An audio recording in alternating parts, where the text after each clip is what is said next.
सभी को हमारा चैनल विभूस ज्ञान वर्ल्ड में स्वागत है। और आज हम एक नया टॉपिक लेके आए हैं जिसका नाम है इंट्रांजिटिव एंड ट्रांजिटिव। यहाँ पे आप लोग देख पा रहे हैं intransitive and transitive.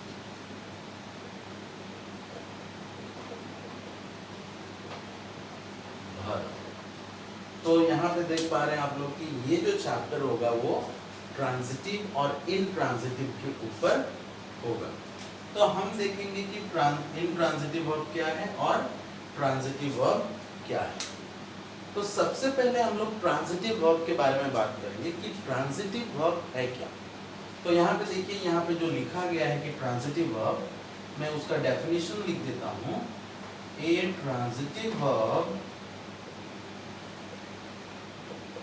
a transitive verb requires an object,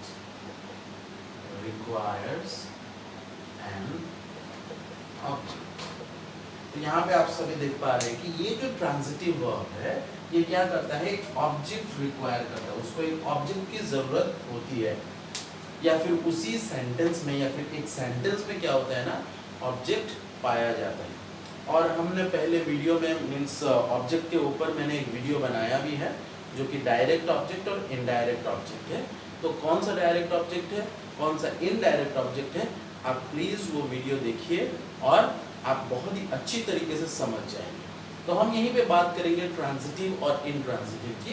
तो यहाँ पे देखिए जो एग्जाम्पल है, मैंने एक एग्जाम्पल यहाँ पे लिखने का सोचा है जो कि आई प्ले क्रिकेट। तो यहाँ पे देख पा रहे हैं कि I play cricket, this is one of the example. तो ये एग्जाम्पल में सबसे पहले कौन खेल रहा है, I, this will be the subject. What am I doing, play, this is the verb, और मैं क्या खेल रहा हूँ, क्रिकेट खेल रहा हूँ, and this is the object. तो यहाँ पे हम बोल सकते हैं कि this is a transitive verb. Which one is the transitive verb, play is the transitive verb. Why, because there is an object at the end of the sentence, यानी कि वर्ब के बाद एक ऑब्जेक्ट यहाँ पे है। तो हम लोग क्या कह सकेंगे कि ये जो सेंटेंस है, ये जो इसका जो वर्ब है वो क्या है, ट्रांजिटिव है। होप आपको इतना समझ में आ गया होगा।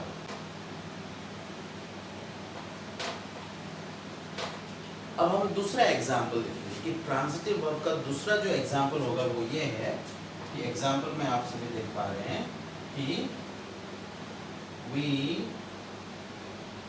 make videos,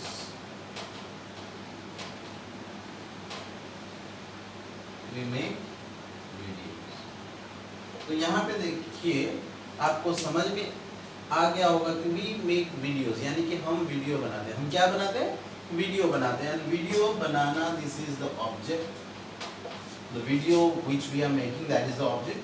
और यहाँ पे देख सकते हैं कि हम बनाते हैं, we make videos, and this is the verb। तो यहाँ पे हम बोल पाएंगे कि this particular verb is known as the transitive verb, क्योंकि इसके आगे क्या है, ऑब्जेक्ट है। तो यहाँ पे हमें बहुत ही अच्छी तरीके से समझ में आ गया होगा कि ट्रांजिटिव वर्ब क्या है। ट्रांजिटिव वर्ब एक ऐसा वर्ब है जो कि एक ऑब्जेक्ट लेता है या फिर उसके बाद यानी कि वर्ब के बाद ऑब्जेक्ट लगा रहता है। तो दूसरा बात हम देखेंगे कि इनट्रांजिटिव वर्ब क्या है। तो उसका ऑपोजिट ही होगा, ऑफ कोर्स आप सभी को समझ में आ गया होगा। अगर ट्रांजिटिव वर्ब ऑब्जेक्ट लेता है तो इनट्रांजिटिव वर्ब क्या होता है, does not require an object, है ना।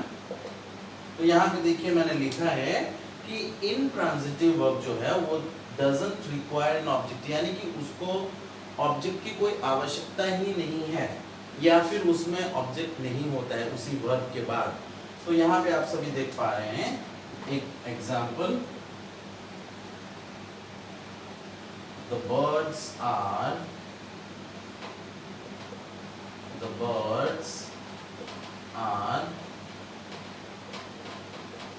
making sounds।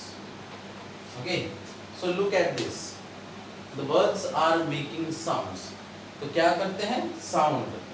लेकिन अगर मैं बोलूं, ये तो हो गया हमारा ट्रांजिटिव वर्ब, अगर मैं यहाँ पे लिखूं द बर्ड्स आर फ्लाइंग,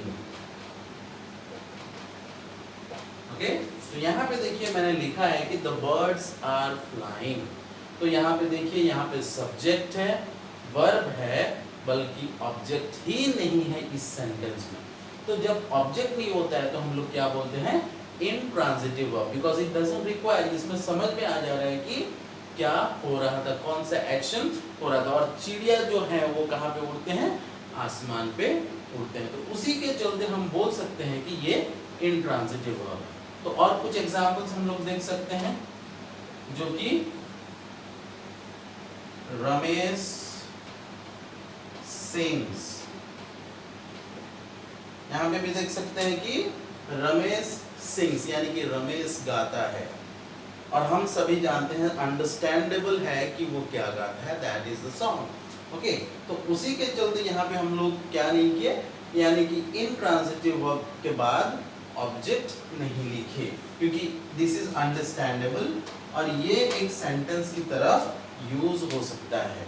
आप सभी को basic structure of the sentence पता ही होगा कि जो एक सेंटेंस होता है उसमें तीन चीज मेनली देखे जाते हैं, एक होता है सब्जेक्ट, दूसरा होता है वर्ब, और तीसरा होता है ऑब्जेक्ट। तो यहाँ पे देखिए ये जो चीज है, यानी कि ये सब्जेक्ट वर्ब ऑब्जेक्ट का कॉम्बिनेशन है, उससे ये पता चलता है कि that is a sentence, that, और अगर ना भी हो तो भी इज आल्सो ए सेंटेंस। तो ऑब्जेक्ट ना भी हो, if the object is not there, and even then it is said that there is a particular sentence, like we can say that Ramesh sings, the birds are flying, and these are known as intransitive verbs. So intransitive verb कौन से हैं, are flying, sings, these are intransitive verb.